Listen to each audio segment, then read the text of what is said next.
안녕하세요. 영통 펜타스 과학원장 조도영입니다. 오늘은 2021년 신학기 학습 프로그램에 대해서 설명해 드리려고 합니다.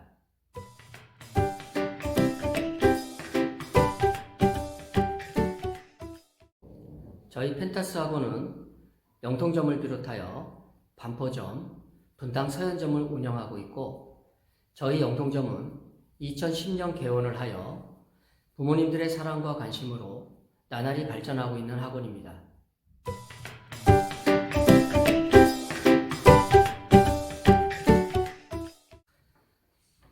(10여) 년간 영통지역 학생들을 지도하면서 느낀 점이 있는데요. 서울이나 분당 지역 학부모님들이나 학생들에 비하여 과학에 대한 관심도나 학습량이 너무 적다, 이런 안타까움이 있었습니다. 그래도 저희 학원에 등록한 학생들은 과학이라는 과목이 입시에 발목을 잡지 않도록 최선을 다하여 지도해 왔습니다.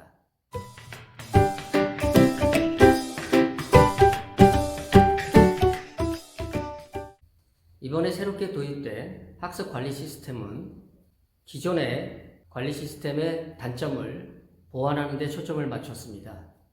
똑같은 수업 내용과 똑같은 수업 시간에도 불구하고 개인별 학습 능력이나 성취도가 천차만별이라는 근본적인 원인을 해결하는 데 초점을 맞췄습니다. 그 내용은 기본 개념과 실전 문제의 연계성을 설명하고, 또 같은 개념이라도 여러 형태의 유형의 문제를 풀이하면서 자연스럽게 개념을 이해할 수 있도록 도와주었습니다.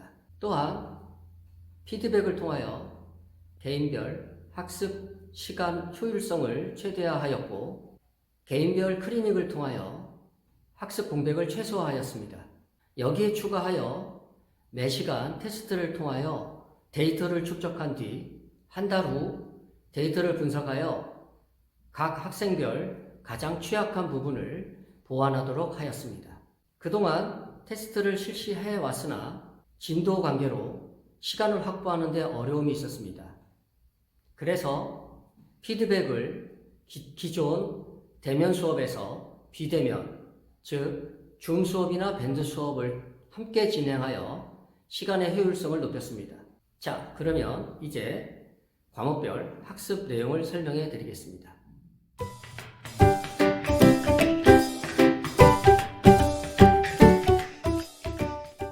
안녕하세요. 펜타스 과학학원에서 물리를 담당하고 있는 송종호 선생님이라고 합니다.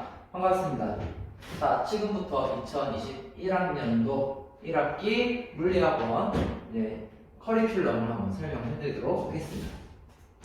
자, 일단 전체 목차인데요. 여기 보시면 물리학 같은 경우는 총 3단원으로 구성되어 있는 걸 보실 수 있어요. 그래서 1단원은 역학과 에너지, 2단원 물질과 전자기장, 3단원 파동과 정보통신. 간단히 말하면 1단원은 역학 그리고 에너지인데, 흔히 우리가 물리학에 떠올리는 내용들, 그런 것들을 공부할 거고, 2단원은 전기와 자기 위주로 공부를 한다. 그리고 3단원은 파동과 관련된 내용을 다룬다, 이렇게 보시면 되겠습니다. 자, 그리고 1학기 같은 경우는 여기 전기 파트 조금 전체까지는 아니고 일부분 정도까지 들어가는 게 일반적이다. 물론 학교마다 다르겠지만 그 정도 범위까지가 1학기 범위라고 기억해 주시면 될 것 같습니다. 자, 그러면 1학기 내용들 한번 세부적인 내용들 살펴보도록 하겠습니다. 자, 먼저 1학기 수업 내용들 여기 처음에 역학과 에너지부터 볼 건데요. 일단 첫 번째 1-1 같은 경우는 힘과 운동에서 물체의 움직임들, 우리가 흔히 떠올리는 물체에 힘을 가했을 때 어떻게 될 것인가, 어떤 결과가 나올 것인가, 물체끼리 서로 충돌하면 무슨 일이 일어날까, 이런 것들을 예측해보는 내용이라고 보시면 돼요. 물체의 운동 같은 경우는 실제 물체의 움직임 같은 거 보는 내용이고, 뉴턴 운동 법칙, 우리가 알고 있는 그 뉴턴이라는 사람이 모든 물체의 움직임들 해석할 수 있는 방법들 정리해 놓았던 거, 요거 공부할 거고, 운동량, 충격량, 물체끼리 서로 충돌했을 때 무슨 일이 일어나나, 이런 것들 본다고 기억해 주시면 될 것 같습니다.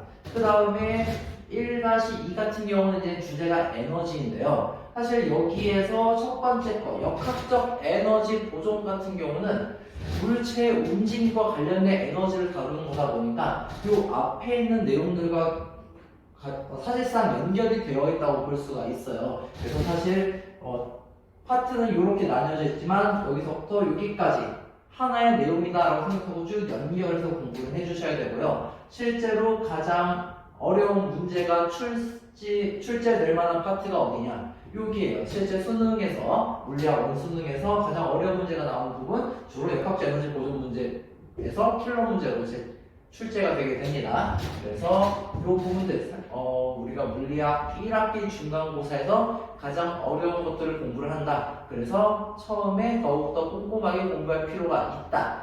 이렇게 기억해 두시면 될 것 같습니다.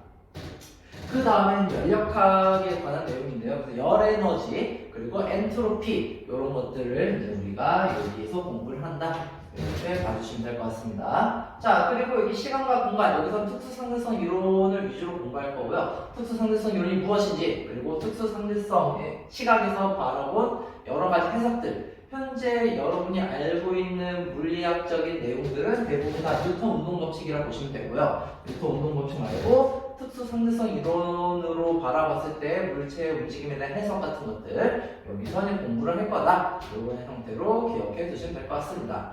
그리고 여기 이제 2단원으로 넘어가게 되는데요. 학교마다 이제 뭐 진도 나가는 게 조금 다를 수 있겠지만 학교 시험 범위가 조금 좁은 학교 같은 경우는 1학기 때 1단원 끝까지 들어가는 경우도 있을 수 있는데 대부분은 2단원 요 초반 부분까지는 들어가는 학교가 있을 거예요. 그래서 2단원에서 이 전체를 다 다루는 건 아니고 여기 원자의 전기력 그리고 원자의 스펙트럼 요 정도 내용까지는 1학기 기말고사 시험 범위에 포함될 수 있겠다. 이렇게 봐주시면 될 것 같습니다. 그래서 2-1 간단하게만 설명해주면 사실 2-1 여기 전기적 특성이 나오는데 여기서의 메인 내용은 반도체입니다.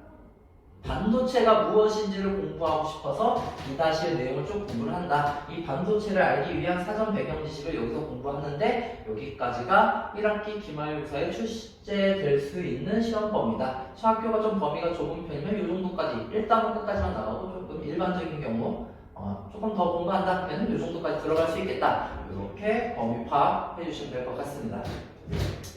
자, 그래서 앞으로 이제 수업은 어떻게 진행될 거냐? 일단은 개강하면 이론 수업부터 진행해야 되겠죠. 그래서 처음에 가장 어렵다고 말했던 문제가 이제 고난이도 문제가 출제될 수 있는 그 1-1 파트, 1-2 파트 물체 움직임 역학 파트 공부를 진행할 거고 그 다음에 이제 시험 기간 들어가면 실전 문제풀이 어떻게 문제를 푸나 어떤 문제들 유형이 출제가 되는가 이런 것들 같이 분석해보고 그 다음에 다시 또 이론 내용 공부, 그 다음에 실전 문제풀이 이렇게 진행이 된다고 보시면 될 것 같습니다.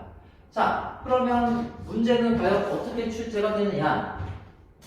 사실 지필고사 내신 시험이긴 하지만 물리학 같은 경우는 거의 다 수능 문제 스타일이 그대로 출제된다고 보시면 돼요.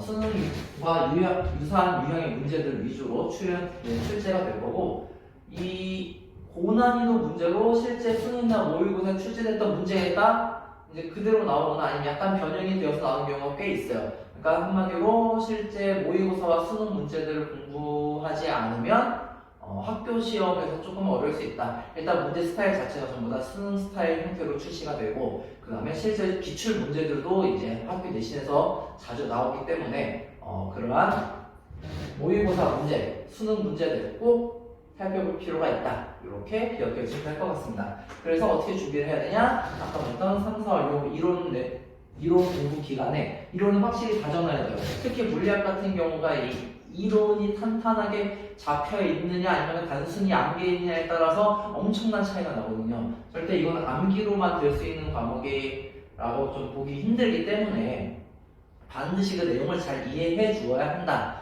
그래서 어려운 문제 푸는 것도 중요하지만 그만큼 이론을 완벽하게 다지는 것도 중요해요. 그래서 처음에 이론을 완벽하게 공부하고 그 다음에 시험 대비 들어가면 이제 실제 기출 문제들 풀면서 이렇게 높은 성적을 위해서 준비를 할 예정입니다. 자, 그래서 제가 말씀드린 거 하나 예시를 들어보면 여기 왼쪽 문제 같은 경우는 이제 작년 3월에 모의고사에 출제되었던 문제예요. 그리고 요 오른쪽에 있는 거는 바로 같은 해 작년 1학기 기말고사 2차 지필평가 때 출제되었던 한 고등학교에서 출제되었던 문제입니다. 자, 보면 지금 문제가 완벽하게 같죠. 그래서 여기서 이제 보기를 하나 보는 것은 이제 하나 추가한 정도 요 정도. 실제로 이제 수능이나 모의고사 출제되었던 문제 아니면 요 같은 유형의 문제들이 학교 내신에도 그대로 나오기 때문에 사실상 별개가 아니다. 똑같이 학교 내신도 수능처럼 공부를 해야 된다. 이렇게 봐주시면 될 것 같습니다. 자, 그러면 펜타스에서는 어떻게 이러한 내용들을 대비를 할 거냐? 자, 일단 완벽하게 이론을 다지는 게 중요하다고 말씀드렸죠. 그래서 처음에 이제 이해하기 쉽게 최대한 풀어서 이제 이론을 완벽하게 이해할 수 있도록 설명을 드릴 겁니다.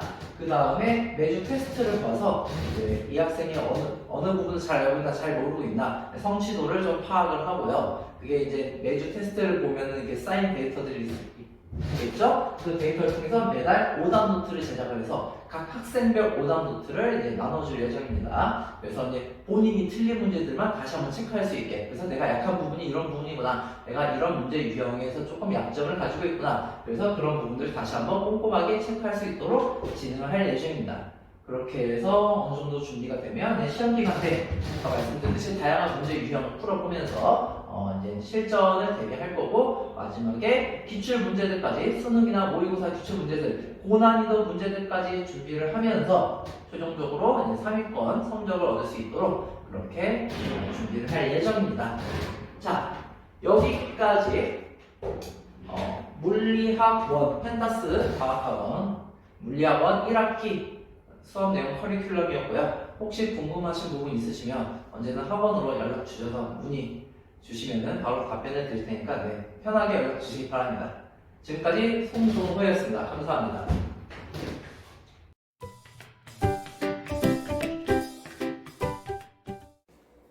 안녕하십니까. 영통 펜타스 과학학원 화학 담당 선생님 장은석입니다. 오늘은 개강을 앞두고 있는 고2 학생들을 위해서 화학원 오리엔테이션을 진행하도록 하겠습니다. 현재 학생들이 화학을 상당히 어려워하고 있고 학교 시험도 굉장히 어렵게 출제가 되다 보니까 학생들이 이 화학을 할 때 많이 힘들어하는 경향이 있어서 화학을 어떻게 공부를 해야 하고 화학은 어떤 단원들로 구성되어 있는지 그거에 대해서 저희가 안내해 드리도록 하겠습니다. 자, 일단 저희 영통 펜타스에서는 이렇게 진행합니다. 이론 수업을 4주간 진행을 하고요. 문제풀이 수업을 4주간 진행을 합니다. 각각 4주씩 준비를 하기 때문에 이론 수업 때 이론적인 내용을 완벽하게 기억을 하고 문제풀이 하면서 여기서 이론 수업을 적용하는 그런 방식으로 저희가 진행을 합니다. 이 두 수업을 진행하는 과정 중에서 학생들이 간단하게 테스트를 보는 것도 있습니다. 이 테스트를 보고 오답 문제를 재확인하면서 학생들마다 어떤 문제를 어려워하고 어떤 문제를 많이 틀렸는지 이런 것들도 하나씩 확인해 보면서 저희가 수업을 진행하도록 합니다. 다음은 결석한 학생이나 또는 이론 수업이 부족한 학생들을 위해서 저희가 네이버의 밴드를 활용하여 영상 수업을 진행하고 있습니다. 자, 이 수업은 제가 수업 시간에 카메라로 영상을 촬영을 해서 촬영한 영상을 밴드에 올려 학생들이 다시 한번 수업을 들을 수 있도록 그렇게 제공을 하고 있다고 보시면 됩니다. 자, 그렇다면 우리 화학은 어떻게 구성되어 있는지 한번 알아봅시다. 자, 먼저 화학 1단원입니다. 화학 1단원은 학교에서 1차 지필로 들어갑니다. 물론 1학기입니다. 1학기 1차 지필로 이렇게 들어가서 화학의 첫 걸음이라고 해서 화학과 인류, 몰, 화학 반응식, 염액의 농도 이렇게 배우는데 보시다시피 화학 반응식의 색깔이 조금 다르죠. 요거는 학교 말고도 수능에서도 킬러 문제라고 해서 상당히 어렵게 출제되는 파트입니다. 그래서 실제로 1학기 지필 성적을 학생들을 쭉 보면 내신 성적이 상당히 안 나오는 경우가 많습니다. 학교에서 수능 문제를 활용한 문제를 내다 보니까 현재 학생들이 화학을 시작한 지 얼마 되지도 않았는데 상당히 어려운 문제를 바로 겪게 되겠죠. 그래서 이 문제를 상당히 풀기 어려워하기 때문에 학생들이 1단원부터 상당히 많이 좌절을 하게 되는 그런 안타까운 일들이 상당히 많습니다. 그래서 그거를 저희가 쉽게끔 최대한 잘 할 수 있게끔 오답 문제도 풀고 그렇게 진행하도록 저희가 하고 있지요. 자, 다음은 2단원입니다. 2단원은 앞에 있던 다음 단원이기 때문에 2차 지필 평가로 들어갑니다. 1학기. 자, 그래서 이 2단원 파트는 원자에 대한 내용을 다루는데 원자의 구조, 현대의 원자 모형, 그리고 주기율표, 그리고 원소의 주기적 성질, 이것도 색깔이 조금 다르죠. 이 주기적 성질도 마찬가지로 2단원 파트에서는 조금 어려운 파트라고 볼 수 있습니다. 하지만 1단원에 비하면 굉장히 쉽습니다. 그래서 보통 학생들이 1단원에서 어렵게 배우고 2단원에서 조금 쉽게 하면서 이 파트를 이제 그나마 좀 많이 잘 푸는 그런 경우가 많기 때문에 2단원 같은 경우에는 성적 확 올려놔야 1단원 거를 커버할 수 있겠죠. 이런 식으로 1학기가 진행이 됩니다. 자, 그 다음은 3단원입니다. 3단원은 보통 시험이 마찬가지로 1차 지필로 들어갑니다. 이때부터는 이제 2학기로 진행을 하겠죠. 이렇게 2학기가 되면은 이제 3단원 수업이 시작되는데 3단원 파트는 색깔 다른 것도 하나도 없죠. 3단원은 가장 쉬운 단원이라고 보시면 됩니다.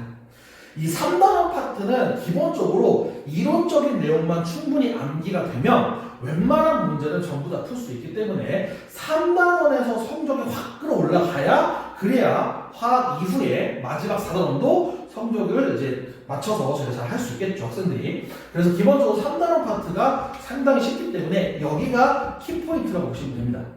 1학기는 어차피 끝나갔고요. 이제 2학기 시작부터 딱 나오는데 결합이라든지 분자의 모습 이런 것들은 단순 암기입니다. 그래서 기본적으로 암기만 잘 되면은 충분히 풀 수 있다고 보시면 되겠죠. 그래서 3단원만큼은 잘 해야 됩니다. 자, 다음은 4단원입니다. 4단원은 2차 지필로 들어가고요. 2학기 수업이죠. 2학기. 마찬가지로. 자, 이 4단원이 이제 핵심인데 역동적인 화학 반응이라고 해서 동적 평형, 산염기와 중화 반응의 색깔 딱 쳐 있고요. 산화환원 반응과 화학 반응에서 열 출입, 요걸 이렇게 배우는데 기본적으로 마찬가지로 중화 반응의 색깔이 다르죠. 이렇게. 그래서 이 중화 반응이 앞에서 봤던 화학 반응식과 마찬가지로 수능의 킬러 문제로 작용을 해요. 그래서 맨 처음에 어렵게 시작하고 맨 마지막에 어렵게 끝나는 게 화학입니다. 그래서 학생들 머릿속에는 아 너무 어렵다 이거밖에 기억이 안 남는 거죠. 그래서 중화 반응은 이제 어렵기 때문에 이것도 마찬가지로 거의 수능급 문제라고 보시면 돼요. 그래서 나머지 것들은 다 맞추고 여기서 많이 틀리는 학생들이 많아요. 만약에 여기서 뭐 틀렸는데 다른 데서 같이 틀리면 성적이 뚝 떨어지겠죠. 그런 것들을 좀 잘 주의하는 게 좋겠습니다. 그래서 기본적으로 중화 반응까지 이렇게 잘 맞춰서 준비하시면 됩니다. 자, 단원 설명은 일단 됐고요. 그렇다면 화학을 어떻게 공부를 해야 할까요? 자, 일단 화학 첫 번째 제일 중요한 건 기본입니다. 기본. 자, 이 화학이라는 파트는 우리가 중학교 때부터 쭉 배워왔던 거라서 원소 기호, 분자식, 화학 반응식은 전부 다 중학교 내용에 들어있어요. 그래서 그런 것들을 기본으로 해서 필수 요소로 가져가야 됩니다. 특정 원소 기호라든지 특정 분자식 이런 것들을 보고 아 얘가 뭐구나 이렇게 캐치를 탁 해가지고 기억을 하고 있어야겠죠. 그 다음 두 번째 아까 설명했듯이 과거에 배웠던 화학 관련 과거에 배웠던 화학 관련 내용도 숙지를 하고 있어야 합니다. 중학교 때 있던 내용들 특히 고등학교 1학년 때 배웠던 화학식들 까먹으면 절대 안 됩니다. 그걸 가지고 진행을 해야 돼요. 자, 근데 학생들 대부분 학생들이 이쯤 되면은 다 까먹어요. 그죠? 어제는 잘 기억 못하는데 어떻게 1년 전, 2년 전 이렇게 기억하겠어요. 그죠? 그러다 보니까 저희가 기본적으로 이런 기본기 같은 경우에는 수업 때를 간략하게 설명을 해주니까 그런 내용 잘 필기를 해서 잘 기억을 하시면 되겠습니다. 자, 그 다음 두 번째 원자 번호 있죠. 화학의 원자 번호는 거의 꽃이죠. 그래서 이 원자 번호 1번과 20번까지는 당연히 암기해야 됩니다. 필수예요, 필수. 그리고 화학 용어들이 있어요. 그 용어들, 그런 용어들을 최대한 빠르게 암기해야 됩니다. 자, 이거는 왜 빨리 암기하라고 하냐? 선생님이 수업을 하다 보면 이론 수업 도중에도 여러 가지 화학 용어를 사용할 거고요. 원자 번호도 이론 수업 할 때 따로 설명 안 하고 바로 할 겁니다. 그러다 보니까 이걸 최대한 빠르게 암기를 하셔야겠죠. 그래서 원자 번호만큼은 선생님이 꼭 시험을 봅니다. 매주 거의 시험 본다고 보시면 돼요. 이 경우에는. 그렇게 암기를 하시면 되겠고요. 다음, 화학은 앞서 얘기했지만 난이도가 상당히 높습니다. 현재 학생들에게 질문하면 물리나 화학, 물질에 누가 어렵냐? 그러면 대부분의 학생들이 화학이 더 어렵다고 실제로 얘기하고 있어요. 그래서 현재 지금 물화생지 4과목 중에서 화학의 난이도가 제일 높다고 학생들이 지금 얘기를 하고 있는데 그 난이도 높은데 더군다나 시간도 부족합니다. 문제를 풀다 보면 선생님도 시간 부족해서 못 풀었어요 라고 하는 경우가 상당히 많아요. 이렇게 그러다 보니까 문제를 최대한 빠르게 푸는 게 중요하겠죠. 자, 선생님 문제 어떻게 빨리 풀어요? 그거는 제 수업을 들으면 알 수 있습니다. 제가 문제풀이 할 때 어떻게 빠르게 푸는지에 대한 내용 설명하다 보니까 그런 수업을 들으시면 충분히 되겠죠. 무슨 말인지 알겠죠? 그래서 선생님이 이렇게 화학 공부를 하라고 진행을 합니다.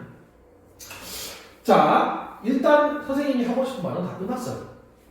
화학이라는 게 상당히 어려워요. 그래서 많이 힘들어하지만 중간에 준비를 쭉 하다 보면 학생들이 가끔 포기를 할 때가 있어요. 선생님 저 화학 너무 어려워요. 안 될 것 같아요. 하고 학원을 나가는 경우가 상당히 많거든요. 근데 학원을 나간다고 해서 그 학생이 잘할까요? 안 돼요. 택도 없습니다. 그래서 일단 한 번 수업을 들었으면 끝까지 포기하지 마세요. 끝까지. 어떻게든 끌고 갑니다, 선생님이. 안 되면 되게끔 만들어 줄 테니까 최대한 끝까지 포기하지 말고 노력한 만큼 결실 나옵니다. 그렇기 때문에 성적이 진짜 안 나오면 본인 노력 안 하는 거예요. 선생님이 하는 거 지키지 않고 숙제 안 해오고 암기 안 하고 그럼 당연히 안 나오죠. 그래서 노력한 만큼 결실 나올 수 있도록 하겠습니다. 열심히 준비합시다. 알겠죠? 처럼 힘냅시다. 감사합니다.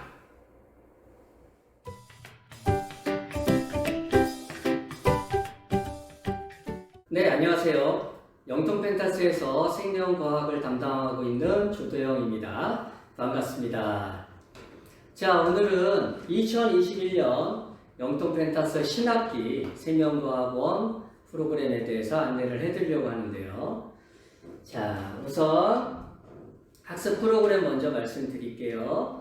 자, 모든 과목이 다 마찬가지겠지만 방학 때 특강을 들은 친구들도 있고 또 특강을 듣지 못하고 신학기부터 한번 열심히 해봐야겠다 이런 친구들도 있을 거예요. 자, 그래서 우리 첫 번째 단계는 기본 개념 완성, 기본 개념부터 다시 차분하게 진행을 할 생각입니다. 먼저 배웠던 친구들은 좀 더 수월하게 받아들일 수 있을 것이고 새롭게 하는 친구들도 처음부터 기초부터 차분하게 해줄 테니까 선생님 말씀 잘 듣고 잘 따라오면 크게 무리되지 않도록 진행을 할 생각이고요. 자, 어느 정도 기본 개념이 완성이 됐다 하면 기본 개념들하고 실제 문제가 어떻게 출제되는지 실전 문제 풀이 여러 가지 유형의 풀이들을 다 한번 해볼 거예요. 기존의 교재뿐만 아니라 학원 프린트를 통해서 다양한 문제를 다뤄볼 생각이고, 자, 이제 그게 완성이 됐다면 세 번째 단계로 자, 우리 학교에서 어떤 문제가 출제되었나 또는 옆에 이웃한 학교들은 어떤 문제를 내는가, 어떤 문제가 출제되었는지 그러한 기출문제풀이 과정도 우리가 세 단계를 거쳐서 진행을 할 생각입니다. 자, 다음. 자, 이제 개별적으로 아이들을 그럼 어떻게 관리할 것인지 설명을 좀 해드릴게요. 자, 첫 번째, 매주 테스트를 실시할 겁니다. 기존에는 뭐 과제물이 나가든가 이런 식으로 일단 진도 나가고 나중에 테스트를 몰아서 보거나 이렇게 진행을 했었는데 지금부터는 매주 테스트를 실시하고 그 테스트 결과를 그 다음 주에 풀이 과정을 통해서 취약한 부분을 다시 한번 점검해보는 시간을 가질 생각이고요. 자, 두 번째, 자, 그렇게 테스트를 보고 해서 한 4주 정도가 쌓이게 되면 어떤 데이터가 이렇게 모이죠, 우리가. 그 데이터를 잘 분석해서 특별히 어떤 단원에서 취약한지 또 어떤 부분에서 자꾸 똑같은 오답이 나오는지를 파악해서 그 부분을 좀 집중적으로 관리를 할 생각입니다. 자, 근데 관리 방법은 어떻게 할 거냐. 자, 세 번째 단계인데, 피드백 또는 뭐 개인별 클리닉 뭐 이렇게 표현을 하는데요. 자, 대면 수업이 가장 좋겠죠. 대면에서 직접 아이와 학생들과 직접 만나서 오답이 왜 생겼는지, 실제 문제풀이는 어떻게 해야 되는지 이렇게 직접 설명하는 것도 좋은데 시간 맞추기가 어려워요. 그래서 시간 맞추기 어려운 친구들을 위해서 비대면으로 진행하는 방법이 있어요. 바로 여러분들이 알고 있는 줌이라든가 밴드 이런 걸 통해서 우리가 진행을 할 생각입니다. 자, 그 다음에 이제 생명과학 처음 하는 친구들은 도대체 어떤 거냐, 생명과학이. 그래서 내용이 어떤 건지, 뭘 배우는지 한번 차분하게 한번 얘기해 줄게요. 첫 번째, 1단원입니다.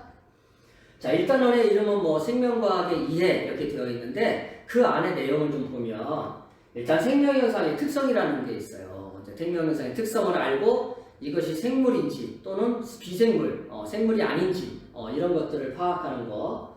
그리고 생명과학을 탐구하는 과정, 뭐 연역적 방법이냐, 귀납적 방법이냐 이런 문제들. 뭐 그렇게 어렵진 않아요, 내용이. 그래도 실수하거나 이러면 안 되기 때문에 정확히 알고 있어야 되는 단원이고요. 자, 두 번째 단원은 사람의 물질대사라고 하는 단원이에요. 자, 우리 통합에서 물질대사 잠깐 언급이 되는데 좀 더 구체적으로 배운다 이렇게 생각하면 돼요. 자, 생명활동과 에너지 이렇게 배울 거고, 뭐 여기 이제 이화작용, 동화작용 뭐 이런 얘기가 나옵니다. 그리고 이제 기관계의 통합적 작용이라고 해서 우리 기관계 있죠? 뭐 호흡계라든가 순환계라든가 소화계라든가 또는 배설계라든가 뭐 이런 것들이 상호작용을 어떻게 하느냐 이런 내용들을 좀 배워볼 거고, 또 이제 에너지 대사, 에너지 대사가 원활하게 일어나지 않았을 때 나타나는 뭐 대사성 질환 이렇게 간단하게 배워요. 자, 1단원하고 2단원 같은 경우는 대부분 학생들이 큰 어려움 없이 진행할 수 있는 단원인데 그만큼 실수하지 않도록 좀 더 정확한 개념을 파악하자 이렇게 되고요. 자, 드디어 이제 3단원부터 조금 이제 벽에 부닥치는 게 나오기 시작합니다. 뭐 근데 아주 어려운 건 아니지만 처음 배우는 친구들은 좀 어려울 수도 있을 거고 그래요. 그래서 어쨌든 모든 단어는 다 처음 배운다 생각하고 차분하게 기초부터 다시 진행을 할 생각이에요. 자, 첫 번째 신경계라는 말이 나와 있는데요. 그 사실 안쪽에 보면 흥분의 전도와 전달. 자, 요 단원에서 조금 어려운 문제가 출제되는 경향이 있고, 그 다음에 근수축 원리라든가 이런 것도 역시 뭐 간단하지만 어떤 계산 문제 둘 다 마찬가지예요. 간단하게 뭐 계산도 좀 하고 뭐 이런 게 출제되고, 그 다음에 호르몬하고 항상성이라는 단원인데 여기는 좀 뭔가 외워야 되고 막 이런 것들이 좀 많이 있어요. 근데 사실 잘 들여다보면 원리만 좀 파악하면 오히려 더 쉬운 단어일 수도 있고 그래. 애들마다 좀 차이가 있고 그러는데 어떤 친구들은 여기가 더 쉽다고 얘기하는 친구들도 있고 그래. 그 다음 마지막에 이제 방어작용. 요즘에 많이 나오죠. 백신 얘기도 많이 나오는데 이런 방어작용에 대해서 배우는 게 3단원의 전체 내용이다. 이렇게 생각하시면 되고요. 자, 드디어 이제 생명과학의 하이라이트 또는 뭐 가장 어려운 부분이라고 얘기하는 유전입니다. 유전. 자, 내용을 보면 뭐 세포 분열 이렇게 나오는데 세포 분열, 뭐 감수 분열이냐, 뭐 체세포 분열이냐, 뭐 이렇게 어떤 과정을 거쳐서 일어나는지 그런 내용을 배울 거고, 사실 요 밑에 사람이 유전 이렇게 되어 있는데요. 자, 요 유전 파트는 좀 어렵기 때문에 시간도 많이 할애할 거고 또 문제풀이도 상당히 많이 나올 겁니다. 다양한 문제를 좀 많이 풀어보고, 뭐 물론 당연히 뭐 평가 문제라든가 뭐 수능 문제라든가 뭐 모의고사 했던 이런 것들을 전부 다 다뤄볼 겁니다. 상당히 많은 시간이 할애가 될 거라고 생각합니다. 자, 이제 마지막 단원이 뭐냐면 이제 생태계와 상호작용인데 잠깐 이제 쉬어간다 이렇게 생각할 정도로 그렇게 어려운 부분은 없습니다. 단지 쉬운 부분이면 실수할 가능성이 높기 때문에 여기도 역시 사실은 좀 신경 써서 봐야 된다. 생태계 구성과 기능이라는 내용이 있고요. 마지막에 환경과 생물의 다양성까지. 자, 이렇게 보니까 총 5단원으로 되어 있네요. 5단원 중에서 방금 전에 말했듯이 3단원과 4단원 이 부분을 조금 더 신경 써서 보면 생명과학 전체 과정은 이렇게 좀 무난하게 진행할 수가 있다. 이렇게 되겠습니다. 자, 이렇게 해서 신학기 과정 한번 얘기했고요. 기타 이제 만약에 뭐 궁금한 거나 또는 뭐 문의사항이 있으면 학원으로 전화 주시면 저희가 아주 친절하게 자세히 안내를 해드리겠습니다. 네, 이렇게 해서 생명과학원 기본 학습 프로그램에 대해서 안내를 해드리겠습니다. 네, 감사합니다.